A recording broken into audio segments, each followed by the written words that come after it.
Society grows great when old men plant trees whose shade they will never sit under. This is something I think about when I think about embodying Odin and sacrificing myself to myself and seeing myself as being greater than this one human experience, this one lifetime.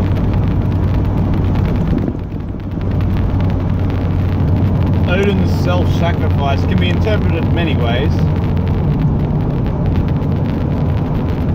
but this is my subjective interpretation of the myth. And I'm going to compare it with some anecdotal,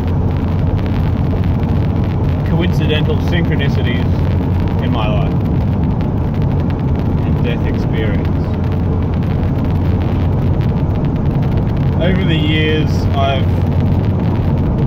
identified with Odin, and not to say that there is only one Odin and there's this deity that is a conscious entity that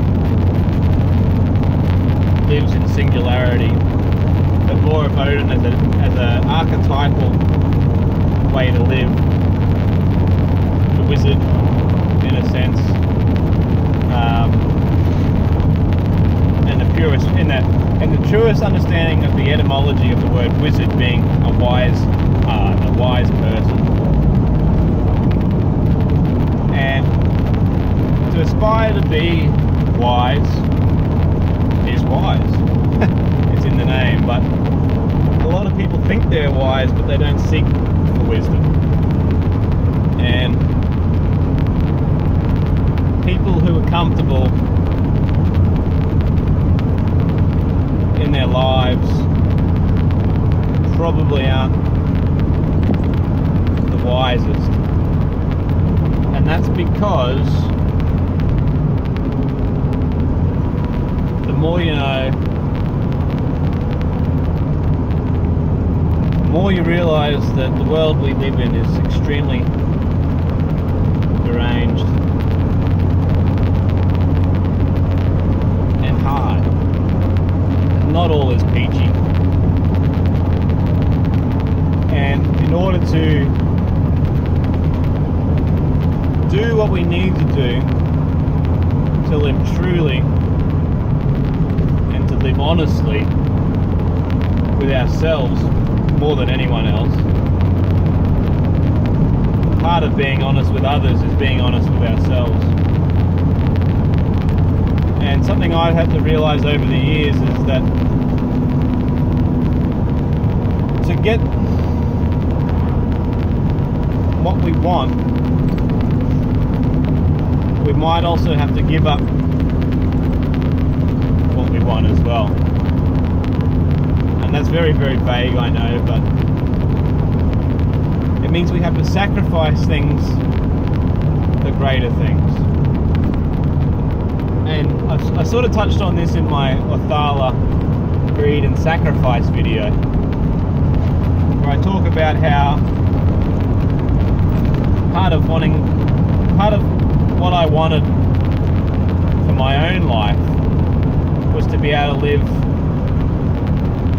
quietly and peacefully in relative solitude, away from the grind of the city life and the mass populace, and live a self-sustainable, independent lifestyle, because to me that was honest, and that is a way I could live truly to my nature, and but also to not be an impairment on anyone else as well. If I can do this, I can do what I like within my own means. I'm not going to be harming anyone, so therefore I will be righteous in defending whatever I want to do, because if I'm standing on my own feet, anyone who wants to interrupt what I'm doing is in the wrong, and therefore I can rightfully tell them to fuck off, basically, with words or with actions. But what I'm trying to say is, now, what I touched on in that other video was that to get to that place can be quite hard, depending on where you stand and where you come from. And for me, I've done it a hard way, which means I can't, well, I shouldn't say can't, well, I can't get to where I thought I'd be when I'd be there, because part of my plan was to buy some property and not be in debt, so that I could just actually live off the land and not have to work for money. I just work for my own existence. But long story short, it's all in the other video, I'm not there. I'm in a place of debt, and it's a debt that perpetuates itself because of the way that the working model is designed. It's designed to keep you in debt so that you can never get out. So part of my sacrifice to myself is embracing that and devoting myself to I'm sacrificing part of my dream to live this life of a young man being a self-sustainable man, like 100% self-sustainable. I'm sacrificing that now so that my children have the opportunity to do that, because I might not get to be there until a little bit more later in my life, and by then it won't be I shouldn't say it's too late, because who knows how long one will live, but I think of it in the sense of I'm sacrificing my life now for a potential future life. Whether or not I consciously understand that in future generations to come, like if I am reincarnated as my own grandchild or great-grandchild or what have you down the way. So while I won't be able to reap the benefits or harvest the fruits or sit under the shade of the trees that I've planted now, I believe I will sit under the shade of these trees and I will reap the rewards in a future life. And I have done so already, which is why I feel confident that I can do it again. And what I mean by that is I have memories of the place where I live in an earlier time, in a younger time. I have memories of a tree that is growing right next to my house. It's only at 3-4 meters away from the house, and it's a huge tree. It's far too big to be in close proximity to my house. But I also remember it being much, much smaller. And a time where that tree was much smaller is decades before I was born. And this is part of a memory I have from a past life. And it's a memory that I will obtain via the eyes of my great-grandfather. And I often wondered, years ago, I wondered why my great-grandfather would have planted this tree so damn close to the house, and I wondered, is it a lack of foresight? And then something clicked in me and I realized that actually no, this is the sort of thing that I would do to remind my future generations to think about the impact I have on the future. And then I realized this is like a timestamp or a message throughout the decades from myself to myself, that what I do now will affect me in the future. So there are negative consequences to having this tree planted so close to my home, because there's the potential threat that it might one day fall on the house and crush it. I don't think it will, but it always... I used to worry about that, but then when I realised part of the reason why it's there is because it'll probably outlast the actual house itself. I live in a timber home.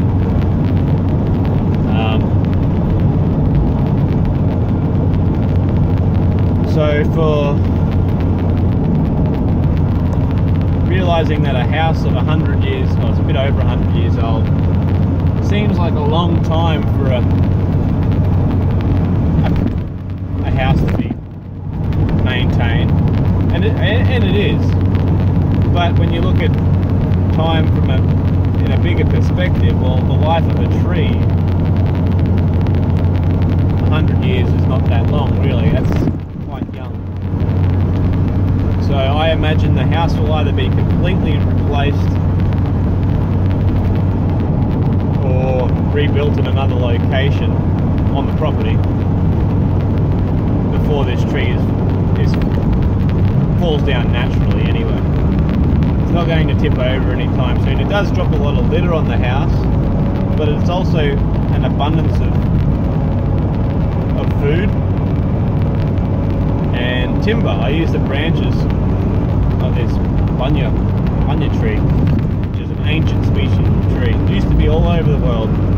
Now it's considered indigenous to Australia, yet there are fossils of this tree from millions of years ago in Europe. So is it European or is it Australian?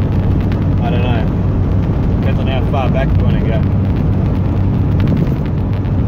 But this is an example of self-sacrifice throughout the generations.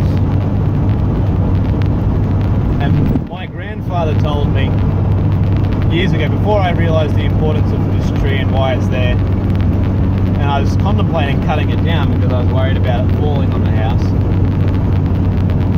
and he just shook his head at me and he said, don't worry about it, it won't fall down anytime soon. And in one sense I thought, well, that's a very short-sighted opinion to have, thinking, well, this is a problem for the future generations. But then I looked at it from a different perspective and I realised, well, this is a way for future generations to again learn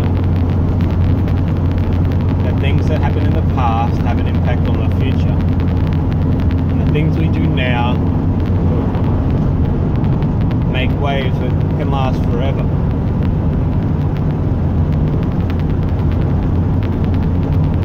So that's a past sacrifice affecting my present self, and a present sacrifice that I'm making for my future self is trying to get my family out of this perpetual debt and into a place of wealth as far as having resources. So I'm probably not going to live a comfortable life, which is fine because it means I'm going to be strengthened, and I just hope that my sons understand why they didn't have certain things and appreciate the things that they do have, and they can find things that they can sacrifice themselves for in their future. Now, I've already gone on a little bit longer than I intended to about Odin and his self-sacrifice. I wanted to talk about Gungnir as well.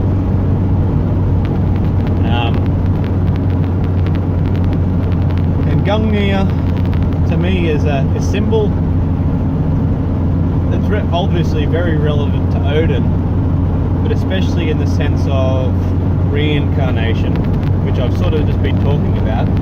I think that's obvious. And that same self-sacrifice. They talk about it being Odin's spear, the spear of destiny in some interpretations. But the way I look at Gungnir is in its symbol form, as in being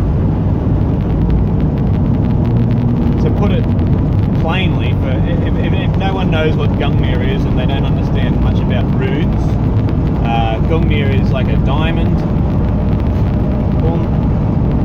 with an X through it. Okay, and I understood Gungnir a little bit more when I realised what it is as a bind rune. And what it is, it's Ingus or Ing with Gibo superimposed over it. Ing being the diamond part and Gibo being the X part. Now I've always understood the Gibo to be about a balance and exchange and gifts and giving. And one way of looking at Gibo is that it's like back-to-back Kenna's rune, or it could also be just a base rune in itself. But if we think about Gibo as an exchange of gifts, and you don't get something without giving something, I think that's important in the self-sacrifice aspect, sort of things that I've just explained. But if we think about this in contrast with the Ingus rune, now I never realised that Gungnir, years ago I never realised that Ingus was the diamond part, because I always looked at Ingus as being like two Gibos on top of each other, top to bottom, tails and heads joined to tails. So when I redrew Gungnir, it then looks like three Gibos. And when you look at Ingus in itself, not the diamond, the smaller version, but the longer version, it sort of represents a depiction of the double helix DNA strand. And if we think about Ingus or Ing as a seed or a doorway, and then we think about the genetic path, as in what we inherit from our ancestors and what we pass on to our descendants, Gungnir then becomes, in my opinion, it's an exchange of gifts across the generations. So we've got this double helix, perhaps this double helix with a Gibo on top of it. So it's at some point it's like a timestamp or a marker in time that we can sort of, it's transgenerational, if that's, I think that's a good word for this. It's transgenerational. So these moments that we can have, which I've had, where I've realized I've experienced this thought, or I've been in this place before but in a different time. To me, that is Gungnir, and it's a metaphysical idea. It's hard to explain, and I hope it makes sense to whoever's listening to this. But I remember sitting and looking at this tree just a few years ago and thinking, I planted this tree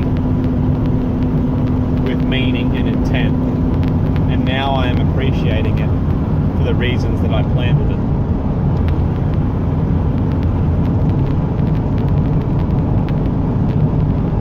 And so that is what Gungnir is to me.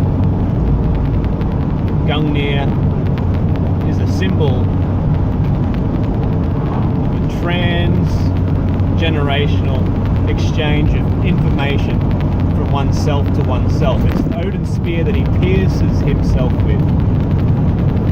Pierced by his own spear, this is a message through time, through the generations, to yourself. I think that's the best I can say it, the best way I can explain it. I could probably say words in different order over and over again, and it won't really make any more sense. you either understand what I'm saying by now or you don't at this point in this video. So I'm going to leave it there because it's hit the 20-minute mark and I'm nearly home. I hope the sound's okay. I've tried the microphone and the camera in a different position when I'm in the vehicle. It seems like this is probably going to be the only time I can make videos for a while. So I hope this is good. I hope I can upload this one and if people appreciate this. If you've made it the whole way through, thanks for listening. I hope to make some more again soon.